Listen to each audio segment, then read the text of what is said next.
रोहन अपने ऑफिस के काम के सिलसिले में नागपुर गया था और वहां से थक हार कर वापस टैक्सी में आराम करता हुआ आ रहा था। लेकिन एक गांव के थोड़े ही पास उनकी टैक्सी खराब हो जाती है। ड्राइवर चेक करने के लिए उतरता है, मगर रोहन कार के अंदर ही आराम करना सही समझता है। थोड़ी देर बाद रोहन को गर्मी लगने लगती है और ड्राइवर को भी बहुत देर हो गई थी। रोहन कार में सो तो रहा था, मगर जानवरों की आवाज से उसकी नींद खुल जाती है और रोहन कार से उतरकर ड्राइवर को आवाज लगाता है, ड्राइवर ड्राइवर। लेकिन ड्राइवर वहां मौजूद नहीं था। ड्राइवर को आवाज लगाते हुए रोहन थोड़ा आगे निकल जाता है। जगह नहीं होने के कारण वो रास्ता भटक जाता है। तभी उसको झाड़ियों में से कुछ हलचल होती हुई दिखाई देती है। झाड़ियों में कोई तो है। रोहन उसका पीछा करने के लिए झाड़ियों में घुस जाता है और वो वहां पहुंचता है तो वहां कोई नहीं था। थी तो बस चारों तरफ डरावनी सूखी झाड़ियां। तभी उसको चारों तरफ से झाड़ियों में आवाज आने लगती है। वो थोड़ा डर तो जाता है, मगर हिम्मत करके बड़े सावधानी के साथ वो पीछे हटना शुरू करता है और तभी उसके कंधे पर कोई हाथ रखता है। रोहन की सांसें अटक जाती है। उसने हिम्मत करके पीछे पलट कर देखा तो वो ड्राइवर निकलता है। अरे सर, आप यहाँ क्या कर रहे हो? अरे मेरी छोड़ो, पहले तुम बताओ, तुम कहाँ गायब हो गए थे? सर, मैं तो पानी लेने गया था। आप सो रहे थे तो मैंने उठाना सही नहीं समझा। हाँ ठीक है, अब चलो यहाँ से। वो दोनों कार की जगह तक पहुंचते हैं और ड्राइवर वापस से कार को ठीक करने लग जाता है। काफी मशक्कतों के बाद ड्राइवर रोहन से कहता है, सर, गाड़ी खराब हो गई है और शहर से मैकेनिक को आने में बहुत टाइम लगेगा। अब गाड़ी तो कल सुबह तक ही ठीक हो पाएगी और रात भी काफी हो गई है। आप एक काम करिए, गांव में किसी से मदद मांग लीजिए और मैं यहीं मैकेनिक का इंतजार कर लेता हूँ। ठीक है, मैं गांव में किसी से मदद मांग कर देखता हूँ। जैसे ही ठीक हो जाए तुम मुझे बता देना। रोहन वहां से निकलकर गांव के अंदर आता है और गांव में किसी घर से मदद मांगने के लिए गली में घूमने लगता है। तभी घूमते हुए रोहन को कुछ बच्चे खेलते हुए दिखते हैं। उसको थोड़ा अजीब लगता है कि बच्चे इतनी रात को बाहर क्यों खेल रहे हैं। रोहन उनके पास जाने के लिए आगे बढ़ता है, लेकिन सारे बच्चे उसको दूर से आता देखकर वहां से भाग जाते हैं। उसको बड़ा अजीब लगता है, लेकिन वो ज्यादा न सोचते हुए वहां से आगे की ओर निकल पड़ता है। थोड़ी देर इधर उधर भटकने के बाद वो एक घर के दरवाजे को नॉक करता है। अंदर से एक बूढ़ी अम्मा बाहर आती है। कौन हो भाई? इतनी रात को क्या चाहिए? माफ करना अम्मा, आपको इतनी रात गए परेशान कर रहा हूँ। दरअसल मेरी गाड़ी यहीं पास में खराब हो गई है। आज रात के लिए सर छुपाने को जगह चाहिए थी। अगर आप बुरा ना माने तो। ठीक है, पर तुम घर के अंदर नहीं रुक सकते हो। तुम्हें छत पर ही सोना पड़ेगा। हाँ हाँ चलेगा अम्मा, मैं छत पर सो जाऊंगा, कोई दिक्कत नहीं है। बूढ़ी अम्मा रोहन को घर के अंदर बुलाकर हॉल में ही बिठा देती है और खुद किचन की तरफ चली जाती है। रोहन को बैठे बैठे बहुत देर हो गई थी। वो उठकर इधर उधर घूमने लगता है। घूमते हुए उसको एक कमरा दिखाई देता है जो बाहर से बंद था। उधर काफी अंधेरा था।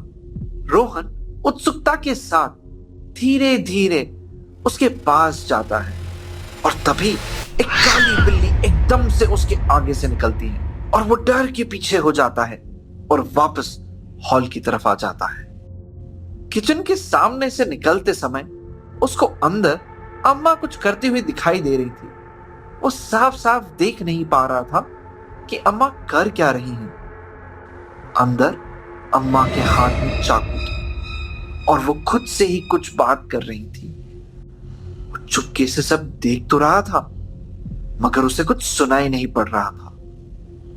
अम्मा की बातें सुनने के लिए रोहन कुछ कदम आगे बढ़ता है तो उसका पैर किसी बर्तन पर पड़ जाता है और जोर से एक आवाज होती है।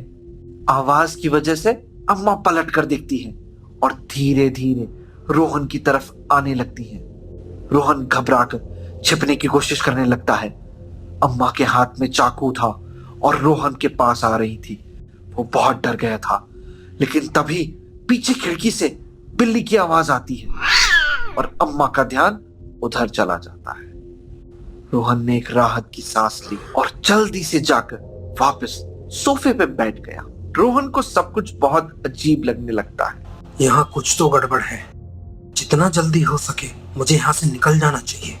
यही सोचकर रोहन वहां से चुपचाप निकलने की कोशिश करता है, लेकिन तभी अम्मा पीछे से बोलती है, कहाँ जा रहे हो बेटा?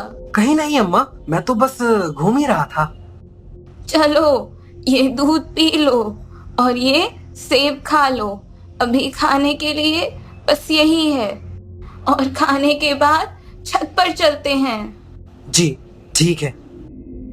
कुछ समय बाद बूढ़ी अम्मा रोहन को ऊपर छत पर लेकर आती है। रोहन के हाथ में एक बिस्तर और तकिया था जिसे वो नीचे लगाकर सोने वाला था।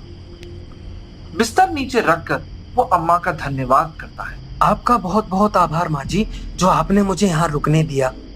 बूढ़ी अम्मा बिना कुछ जवाब दिए चली जाती है। उनके जाते ही रोहन अपने सोने के लिए बिस्तर लगाने में जुट जाता है। तभी उसके दाहिने तरफ के घर की छत पर एक सुंदर सी लड़की आती है और वो रोहन को देखकर उससे बात करने के लिए आगे बढ़ती है। वैसे आपको यहाँ पहले कभी देखा नहीं, क्या आप अम्मा के रिश्तेदार हैं? अरे नहीं नहीं, यहीं पास में ही मेरी गाड़ी खराब हो गई थी, तो रात गुजारने के लिए मैं यहाँ आया था, तो अम्मा ने आज रुकने की इजाजत दे दी। अच्छा, अरे वाह। वैसे तो अम्मा बहुत गुस्से वाली हैं, कभी किसी की मदद नहीं करती। लगता है आप काफी किस्मत वाले हो जो उन्होंने आपकी मदद कर दी। तो आप यहाँ अकेली रहती हो? अरे नहीं, मैं अपने पूरे परिवार के साथ ही रहती हूँ। उस लड़की से बात करते समय रोहन की नजर सामने वाली छत पर पड़ती है। वहां दो लोग खड़े होकर इन लोगों को घूरते हुए एक दूसरे से बात कर रहे थे। सुनिए, ये लोग हमें देखकर इस तरह बात क्यों कर रहे हैं? आप उन लोगों पे ध्यान मत दीजिए। जब भी मैं किसी से बात करती हूँ वो ऐसा ही करते हैं। थोड़ी देर बात करने के बाद रोहन कुछ ढूंढने लगता है। क्या हुआ? आप कुछ ढूंढ रहे हैं क्या? हाँ, शायद मैं मेरे लिए पानी लाना भूल गया हूँ। कोई बात नहीं, मैं अपनी पानी की मटकी यहीं किनारे पर रख देती हूँ। आपको जब रात में प्यास लगे तो इसी में से पी लीजिएगा। आपका बहुत बहुत शुक्रिया। वो दोनों बात ही कर रहे थे, तभी लड़की के घर से आवाज आती है। ओह, लगता है मुझे बुला रहे हैं। मैं जाती हूँ, आप सो जाइए। अगर कुछ भी जरूरत हो तो मैं यहीं छत पर सो रही हूँ, आप मुझे बता देना। रात के 4 बज चुके थे। रोहन को नींद नहीं आ पा रही थी। वो बार बार करवटें बदल रहा था। उसको शरीर में कुछ तो चुभन हो रही थी। घोर सन्नाटा छाया हुआ था। धीमी हवा में बस पत्तों की सरसराहट सुनाई दे रही थी। रोहन का गला प्यास के मारे सूख गया था। वो उठने की कोशिश तो कर रहा था, मगर उठ नहीं पा रहा था। तभी उसको दबी सी आवाज में सुनाई पड़ा कि कोई उसका नाम पुकार। रोहन सर, आप कहाँ हो? थोड़ी देर सुनने के बाद रोहन को समझ आता है कि ये तो उसके ड्राइवर की आवाज है।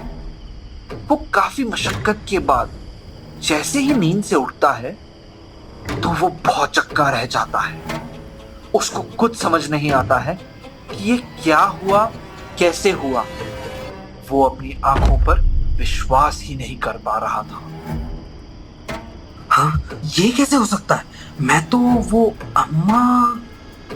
रोहन ये सब समझने की कोशिश ही कर रहा था कि तभी उसको दिखाई देता है कि उसका ड्राइवर किसी के साथ उसी की तरफ चला आ रहा था। अरे सर, आप यहाँ क्या कर रहे हो? हम आपको रात भर से ढूंढ रहे हैं। मैं यहाँ कैसे पहुंचा? मैं तो वो बूढ़ी अम्मा के घर कौन बूढ़ी अम्मा सर? मैं तो आपको कार में सोता हुआ छोड़कर गया था। अरे लेकिन मैं तो गांव में था, यहाँ कैसे पहुंचा? कौन सा गांव सर? यहाँ तो दूर दूर तक कोई गांव नहीं है। ये मैकेनिक को आने में ही 2 घंटे लग गए हैं।